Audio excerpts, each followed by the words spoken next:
Welcome back to Be Creative. This week I am making a spooky mixed media anniversary card to give to my husband. Our anniversary is actually on Halloween, which is super interesting because I actually hate Halloween. I don't really care for anything about it. And my husband is kind of like meh. He likes to be scared and he likes scary movies, but he's not really into the holiday.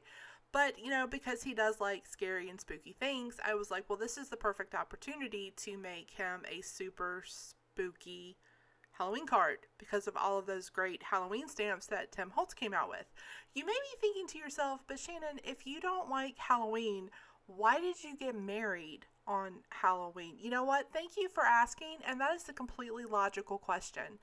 I just always wanted to have an excuse to not go to costume parties or trick or treating. And you'd be surprised how people just won't take no for an answer. So while I had a completely pragmatic approach to when should we get married, my husband does appreciate a good scare and he really enjoys the Tim Holtz line of stuff. Like he's all about the professor. So to profess my undying love on the spookiest of holidays, I decided to make this card for my husband. As you can see, I have started by, much like last week, laying down some alcohol inks on my gel plate. So I mentioned last week that I absolutely love the effect that you can get with alcohol inks, alcohol lift ink pad on Yupo paper. They look like x-rays. I was curious to see if I could do the same thing on my gel plate. I was thinking, you know what, this would actually, if this works, this could be legit because Yupo paper is kind of expensive and sometimes you can't find it. So if you can do the same thing with this on a gel plate, boom, you have like a whole world of opportunity that has opened up to you. I would say results were mixed, and this was completely my fault because as you can see, just like last week, I got a really good resist when I was using the alcohol ink pad. I forgot that the colors of alcohol ink that I was using, they turn pink. This was totally my fault, and I had totally forgotten about this when I did it. You can see here, it's just pink. It's just the most bizarre thing. And I knew this from experimenting with alcohol inks and resin. I was only using four colors: mushroom, black, oregano, and eventually sepia. What I'm using here is sepia. The sepia doesn't turn pink. It's not that. It's either the mushroom or the black, and for the life of me, I can't figure out which one it is. It'll turn a different shade of it's almost like a green color when I put it in resin. And I noticed that when I use a combination of black and mushroom on Yupo paper, it will sometimes turn pink. Totally forgot about this. So was not really pleased with that first one. So I decided to switch gears. And like I said, I'm putting down sepia now and I'm going to do the same thing. I cut out all of the lifting stuff because you guys just saw that last week. If you missed that video, be sure to check it out though, because it was kind of awesome. So you can see here again, I got a really good resist. Though it was really hard to figure out where to place all of the skeleton pieces. And I was like, you know what, if they overlap, it's okay. I didn't mind using the sepia because sometimes I can get like that really cool x-ray effect with that color too. And you can see here, it's still kind of turning pink. And I don't know, that might have just been some leftover black or mushroom alcohol ink on it. Anyway, I was starting to get mad at it.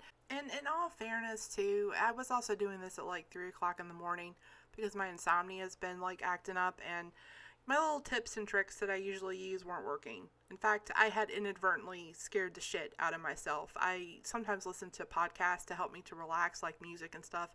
I ran across a new one, and I don't know why I thought listening to a disembodied whisper in pitch black would be a good idea, but here we are. And it was 3 o'clock in the morning. I was like, had scared the shit out of myself, and now I was mad at my art project. Despite all this, I decided to just set these aside until I could figure out what I wanted to do. So I'm start working on the second part. I cut a piece of craft cardstock down to 5 by 7, and I'm using some crackle paste just around the edges because I wanted to do something different. I don't work a lot with texture paste or crackle and stuff like that, and this was an anniversary card, so I'm going out of my comfort zone. I get that covered really well around the edges, and I'm going to set it aside to dry. And now I have to decide which one of these to use. I am so not feeling the pink, so I pull out my distress inks, and I'm going to try to fix it.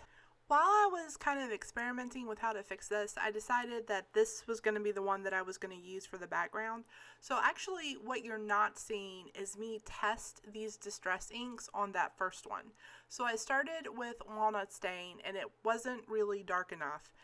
So then I went to ground espresso. I think that's the second one. You know what? Check the description box below for a list of the full supplies. It still wasn't quite as dark as I wanted it, but now we're kind of getting somewhere. And again, I'm using that other one as kind of like my test piece.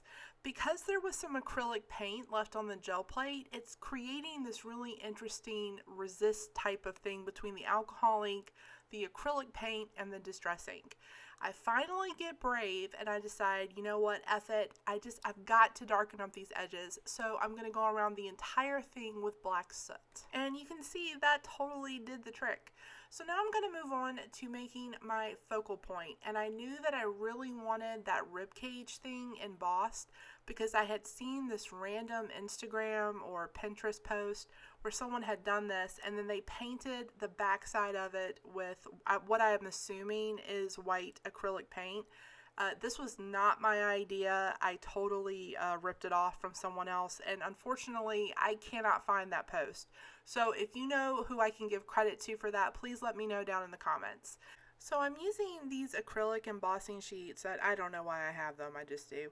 But they're supposed to be acrylic sheets designed specifically to emboss on. I think I got lied to because it warped really bad and it really stank. I also think I was probably supposed to use one of those powder bag things over it. As you can see, there is embossing powder all over that. I just gave up. I was like, you know what, I'm not really going to worry about it because after I emboss it, I am going to fussy cut it out, and that's what I did here. So I embossed it, covered the back part with white paint, and then fussy cut it. And now this card is really going to start to come together. So before I can get all the pieces on the front though, I do need to fix this whole crackle mess I've got going on. It was white, and I don't know why I thought it was going to be a different color because it clearly says Opaque Crackle paste on the thing. So I have some Dina Wakley acrylic paints. I started with Sterling thinking that that might give me a nice metallic look. It really wasn't. So then I switched over to the umber, and it's starting to darken up like really nice. You can start to see those crackles. But I did want it just a smidge darker. So I'm going to go back to those distress inks, and I'm using walnut stain now, and I'm just kind of going over it to brighten it up a little bit. I liked the contrast between the umber and the walnut, and it was a complete, like, I just randomly picked this color, and I was really glad I did. I was actually surprised because if you guys follow my channel, you've probably realized that I am so far out of my comfort zone at this point. I just don't use stuff like this. It was fun, it was exciting, it was also frustrating as crap. So now I'm just kind of trying to figure out exactly how I want it centered. I'm liking how it's starting to come together. So my next thing is to distress the edges a little bit. I really like the way that on cards, especially this style of card, you'll see the edges upturned. So I'm using the Tim Holtz paper distresser to do that. I managed to pull it off successfully. I was surprised because usually I just rip the paper. But it's all starting to come together. So now I have to start assembling everything. I am going to attach the alcohol ink panel down with some brads that I just did. I cut all that out. I figured you need to see it. And now I'm going to start assembling the front. So I sped this up, but I left it in because I think this is a really good example of how I do a lot of my collages. I start with a whole bunch of crap, and you can see it spread out all over my desk. I pick colors and things that I like, and then I start playing with placement. I know that I want things to overlap. I don't want a lot of hanging stuff because it's just not going to look right. So while I start with a whole bunch of stuff, I systematically start to take stuff away and then add just tiny little pieces back in. And you can see I'm slowly starting to build the composition. And it's through this adding and taking away and moving around that I'm able to get something that I like. And I really liked this. Like, I'm not gonna lie, I kind of surprised myself because this is so different than what I normally do, and I know that my husband is gonna love it. So now I'm just adding my sentiment. I picked a quote that Jack says to Sally from The Nightmare Before Christmas, but I couldn't get the whole thing on it because it was covering up all that awesome background. So I just picked Simply Meant to Be because that's, it's our anniversary. I'm going to be a little sentimental. I used some double-sided tape to get the card panel stuck down, and that's it. That is my anniversary mixed media card. I am surprised, and I love it, and I hope my husband will too. As always, thank you guys so much for watching, and I will see you next time. Hey, here's some more videos that you might like, and please don't forget to hit that like and subscribe button so that you can see more of my content.